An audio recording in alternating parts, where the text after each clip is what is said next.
Hey everyone, welcome back to the channel Mint with Cards. James here.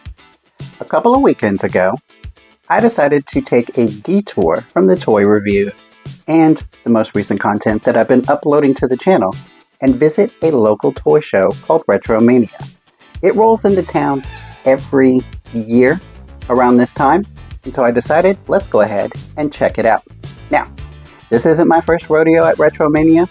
I've been a couple of times over the years, but this time I thought, why not bring the camera along and capture some footage that I could make into a video and show you guys. Toy shows in my neck of the woods are few and far between. Mainly they happen in the much bigger cities, and it requires that you take a road trip just to go see them. But in today's video, we're going to do some really cool stuff. We're going to walk the show floor, see what pops up, and maybe, just maybe, we'll find some cool stuff to add to my collection. Spoiler alert. We find some stuff. Sit back, relax, and let's check it out.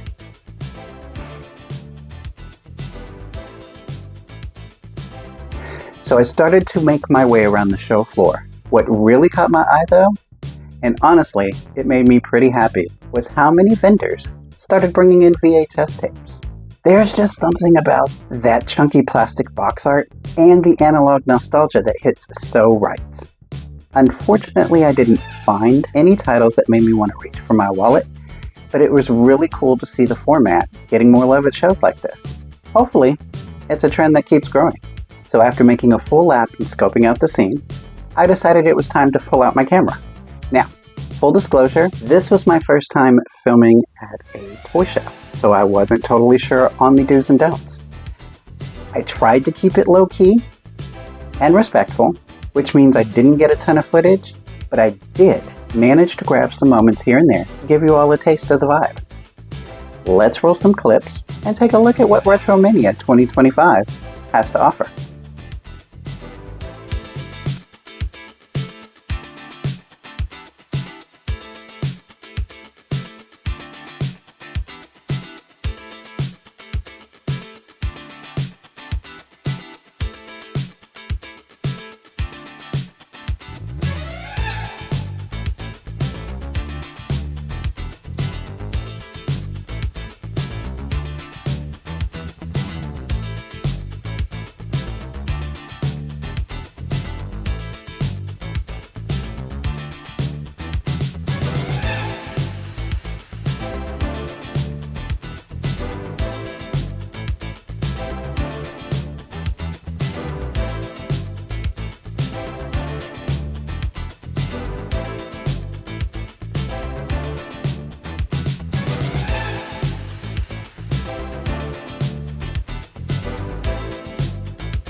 As I made my way through the aisles, I wasn't really expecting to come home with anything, but then, tucked away at one of the vendor tables, I saw it. The 1989 Toy Biz DC Superheroes Penguin action figure. Now, I wasn't actively hunting for this piece, but the minute I spotted it, a little light bulb went off. This figure has such a quirky place in toy history. After Kenner's iconic Superpowers line wrapped up in 1986, there was this brief window where Toy Biz, a relatively green company at the time, got the DC license. It was their first real shot at the big leagues. And bless them, they kind of fumbled it. They kicked the things off with figures tied to the 1989 Batman film, and then followed up with a few core DC characters like Superman, Flash, and of course, the Penguin. But you could tell they were still figuring things out. The figures were often awkwardly sculpted with questionable paint apps and some odd design choices. Collectors kind of joke about how, let's say, inspired by the superpowers line they were. DC saw the writing on the wall and quickly handed the license back to Kenner, who, with all their experience and polish, relaunched things with the Dark Knight collection. But despite its rough edges, this Toy Biz Penguin figure has a certain charm. And for me, it hits that sweet spot of weird, vintage toy energy. The price was reasonable, so I figured, why not? It felt like the perfect first pickup of the day. Not something I set out looking for, but definitely something I'm glad followed me home. As I kept wandering through the show, soaking in all that glorious plastic nostalgia, I came across what every seasoned collector secretly loves. The infamous dump bin. You know the one, a treasure trove of loose figures tossed together in glorious chaos. Most of the time you're sifting through beat-up wrestlers, headless Batman, or G.I. Joes missing half a leg. But every now and then, you strike gold. And that is when I spotted Stondar, the vintage Masters of the Universe figure from the original line. Man, talk about a memory unlock. I had this guy as a kid, along with his rock-solid partner, Rock-On. I remember transforming them back and forth from Boulder to Warrior, like it was the coolest thing in the world. Hours of epic backyard battles fueled by pure Saturday morning cartoon magic. Now, Mattel Creations has given Rock-On the Origins treatment recently, which looks fantastic, by the way. But as of this video, there's still no Origins version of Stondar. Fingers crossed they bring him back into the fold soon. The design might have been a little clunky by modern standards, but it's got that late 80s charm that hits just right. This figure didn't come with his weapon, but overall, he was in excellent condition. Tight joints, bright paint, barely any scuffs. And at the price that the vendor was asking, it was a no-brainer. So yeah, welcome home, Stondar. You have officially joined the ranks.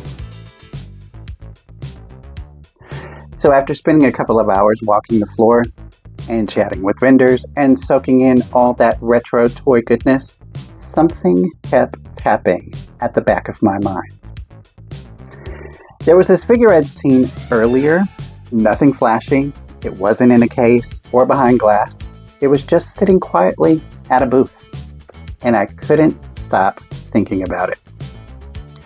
So before heading out, I circled back, and man, I'm glad I did.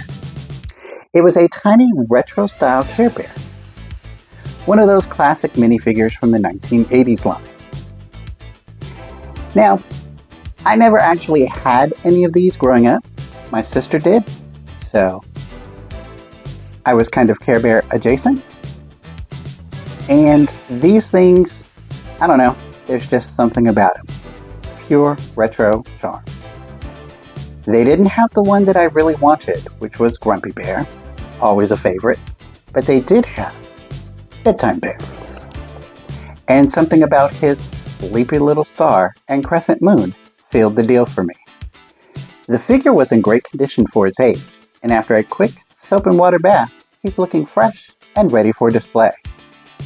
You better believe he's earned a spot on my 80s nostalgia shelf. Now I know that there's been a Care Bears resurgence lately, with modern reboots and retools hitting retail shelves. That's cool. I'm glad that there's still love. But honestly, the newer stuff just doesn't really do it for me. I gravitate towards the old school charm. The slightly off-model sculpts and the weird colors that scream, man, I was made in 1985. So, that's going to wrap it up for this trip to Retromania. It's an annual event, and luckily, it's close enough that I don't have to plan a whole weekend around it just to get my toy fix. It was a great way to spend a Saturday surrounded by plastic memories and rediscovered treasures. Thanks so much for coming along with me on this nostalgia-filled adventure. It wasn't a massive haul, but I picked up some pieces that really sparked joy. And a few that brought me back to those Saturday mornings, bowls of cereal, and man, cartoons. If you enjoyed this little toy hunt, be sure to like, subscribe, and comment. And tell me how you ever been to a toy show. What'd you find? Until next time, guys, stay nostalgic and keep collecting. We'll see you later.